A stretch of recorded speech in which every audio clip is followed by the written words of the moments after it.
A new Bermuda Triangle?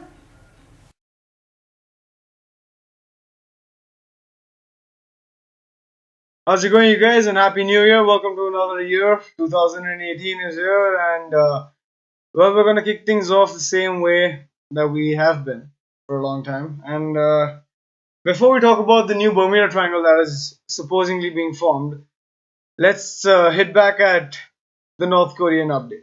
Now, North Korea hit its own city with a ballistic missile launch failure. Now, to give you a little more details, Pyongyang launched a Hwasong 12 ballistic missile, but it failed and came down in a city. Around 200,000 people stayed in that city. It flew around 24 miles to northeast before failing and coming down into the city of Tokch'on. Now, according to news websites, missile struck a complex of industrial as well as agricultural facilities in the city, which is about 2 hours from the North Korean capital. Satellite imagery shows that residential as well as commercial buildings were nearby, and people staying there would have obviously heard the blast. Now, it is not known if there were any casualties reported as of now. The city has a population of around 200,000 people. Now, Tokch'on is divided into 22 tongs, which are neighbourhoods, and 10 rees, that are villages. Now, the total depletion of the foreign credit by the end of the 1980s caused the manufacturing industry in North Korea to rapidly implode. The supply of steel for metalworking at Sungri swallowed a trickle, and even when available, the production lines had regular power outages, and therefore there was a lot of trouble that the industrial hub that was Tokch'on in the year 1980 completely ceased to exist. It went as far as that several famine in the countryside had also caused a mass exodus of starving peasants to the cities, further straining the food supplies as well as worker productivity. 20,000 cars and trucks were made in Tokch'on in 1980. By 1996, the number had fallen down to 150, which were all army trucks. And later on, those army trucks were modified into army rocket artillery carriers. Now, images from the area show that the disturbances where there had been previously building a fence and now completely destroyed, as you guys can see in these images. Now, US officials had said that the missile was initially thought to have disintegrated mid-flight after it was fired. Now, earlier in the week, North Korea and South Korea opened a long closed border hotline. Hours after the United States President Donald Trump boasted that his nuclear launch button was way bigger than Kim Jong-un's. It seems that rationality is coming into play in the Korean Peninsula, and that's all that we can hope for as of now. Now, coming to the entire concept of a new Bermuda Triangle that is being formed in the South China Sea, details are as such. An oil tanker that is titled Sanchi was spilling slick after a ship crashed in the new Bermuda Triangle. This was the title that the news report got when it initially came out, and this is the breakdown.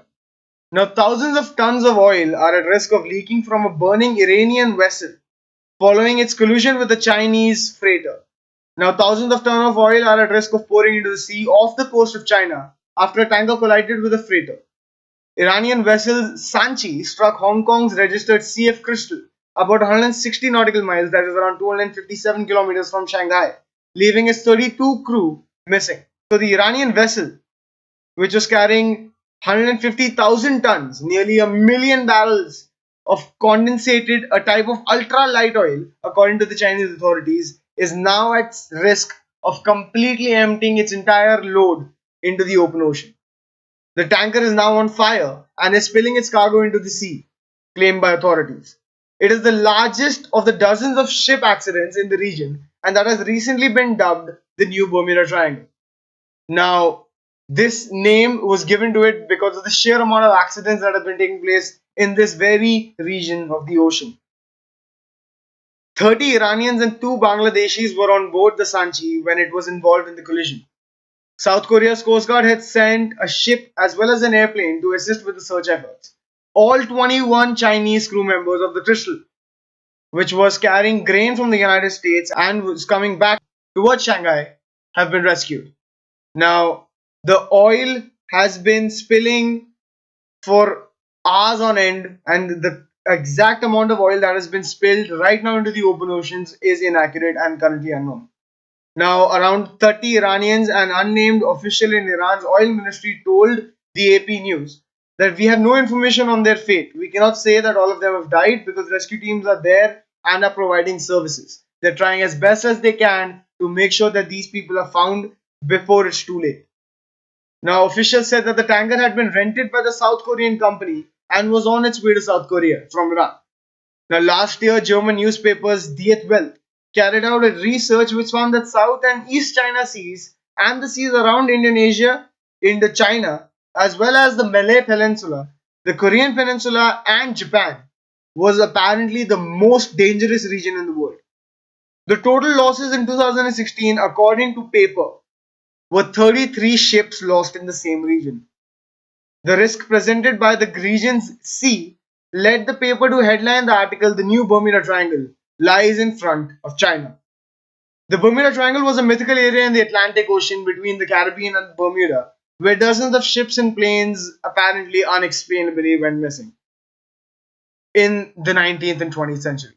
Now, several US Navy ships have also run into difficulties in the seas between Singapore and Japan, with the worst crash tearing a hole in the USS John S. McCain, leaving 10 sailors missing, which happened in the exact same area that this new apparent Bermuda Triangle is located in. Now, analysts say that the region is so dangerous that ships have a sheer amount of overload when they are carrying these cargoes through the area.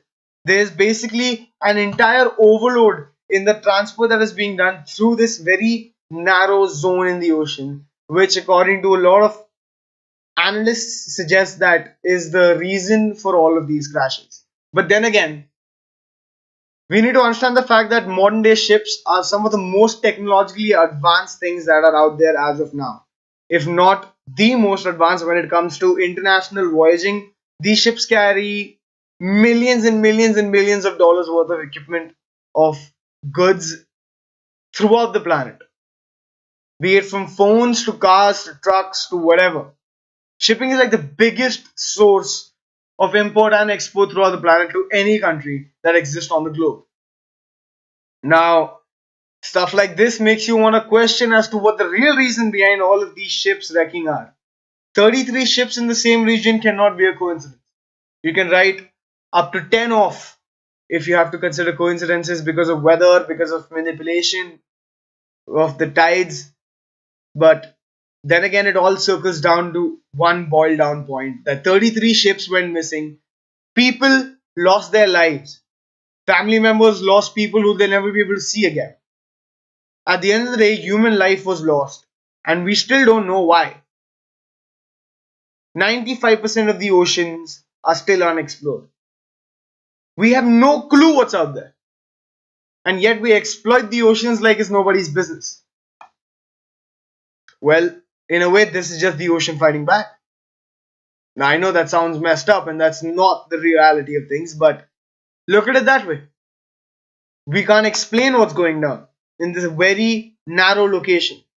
We're trying to, but it doesn't seem to be working out as of now. Let's just hope that we figure this one out sooner than later, or this will turn into another one of those lost Bermuda Triangle stories. Peace.